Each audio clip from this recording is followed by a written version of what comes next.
हम एक अजीम लश्कर तैयार करेंगे और मुसलमानों पर ऐसा हमला करेंगे जिसे तारीख कभी भुला ना सके। क्या आपने नहीं सुना?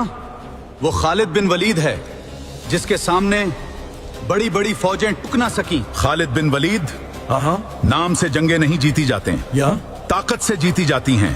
और ताकत हमारी है। जंग के लिए फौरन लश्कर तैयार करो, यरमूक की तरफ रवाना हो जाओ। जंग यरमूक की सबसे बड़ी वजह सीरिया पर कब्जे की जंग थी। खलीफा अव्वल हजरत अबू बकर सिद्दीक रजी अल्लाह अन्हु के दौर में मुसलमान तेजी से शाम के शहरों दमिश्क, हिम्स को फतह कर चुके थे। रूमी शहनशाह हेरकुलिस अपनी सल्तनत को हाथ से निकलता देखकर आग बगोला हो गया। उसने फैसला किया कि वो एक ऐसा अजीम लश्कर तैयार करेगा जो मुसलमानों को जड़ से मिटा दे। हम एक अजीम लश्कर तैयार करेंगे और मुसलमानों पर ऐसा हमला करेंगे जिसे तारीख कभी भुला ना सके। क्या हम एक ऐसी कौम से हार जाएंगे जिनके पास ना ढंग के हथियार है ना फौज? मैं जमीन को लोहे से भर दूंगा। ऐसा लश्कर निकालो जिसकी हैबत देखकर दुश्मन मैदान में आने से पहले ही हार मान ले। दूसरी तरफ मुसलमानों को इस लश्कर की खबर मिली। खालिद बिन वलीद, अबू उबैदा बिन जर्राह और दीगर जर्नैल एक नक्शे के गिर्द जमा है। सुने खालिद, रूमियों ने एक बड़ा लश्कर तैयार कर लिया है और वो हमारी तरफ बढ़ रहा है। खालिद, रूमियों का लश्कर ठाठे मारता हुआ समंदर है। हमारी तादाद इनके मुकाबले में कुछ भी नहीं। हिम्मत ना हारो। तादाद से जंगे नहीं जीती जाते हैं अबू उबैदा। रूमियों के पास सिपाही हैं, हमारे पास ईमान है। हम उन्हें यरमूक की उस तंग वादी में खींचेंगे जहां उनकी तादाद ही उनकी दुश्मन बन जाएगी। खालिद बिन वलीद रजी अल्लाह अन्हु ने मशवरा दिया कि बिखर कर लड़ने के बजाय तमाम दस्ते एक जगह जमा हो जाएं। खालिद बिन वलीद रजी अल्लाह अन्हु ने मुसलमानों की 40,000 की फौज को एक नए अंदाज में तरतीब दिया। याद रखो, फतह तादाद से नहीं, ईमान से हासिल होती है। उन्होंने फौज को 40 छोटे दस्तों में बांट दिया ताकि वो तेजी से हरकत कर सके। उन्होंने एक तेज रफ्तार घर सवार दस्ता भी बनाया जो मैदान में जहां जरूरत होती वहां बिजली की तरह पहुंच जाता।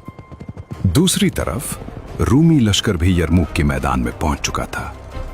एक ऐसा लश्कर जो तादाद में बेशुमार था और ताकत में बेहद मजबूत। सिपाहियों, आज का दिन हमारी ताकत का दिन है।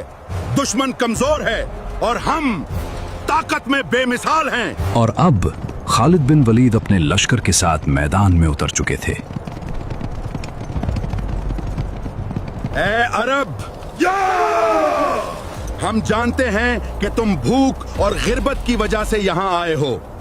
मैं तुम्हारे हर सिपाही को 10-10 दीनार और बेहतरीन लिबास दूंगा। बस यहाँ से चले जाओ। हम यहाँ माल या दुनिया के लिए नहीं आए। हम एक मकसद के साथ आए हैं, हक के लिए और इंसाफ के लिए। और आज ये मैदान गवाह बनेगा कि हक हमेशा गालिब आता है। आज फैसला होगा। सिपाहियों, अब इंतजार खत्म हुआ।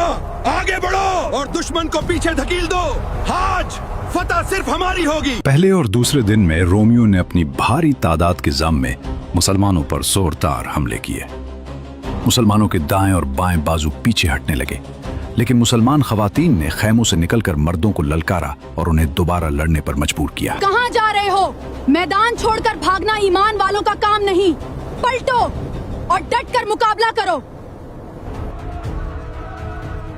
चौथे दिन रूमी तीरंदाजों ने इतनी शिद्दत से तीर बरसाए कि सैकड़ों मुसलमानों की आंखें जाया हो गईं।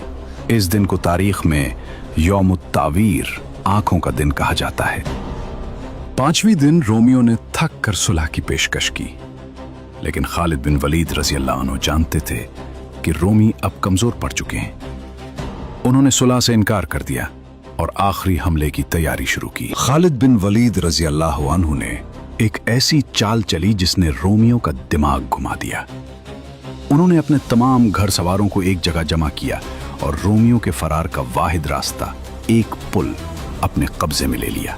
अब रोमियों के पीछे गहरी खाइयां थीं और सामने मुसलमानों की तलवारें।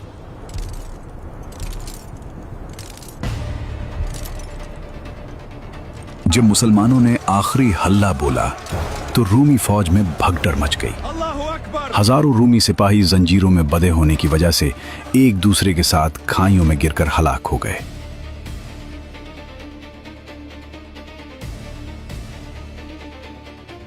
अल्लाहु अकबर! चार्ज! और रूमी सिपह सालार थोडोर मारा गया। अल्लाहु अकबर!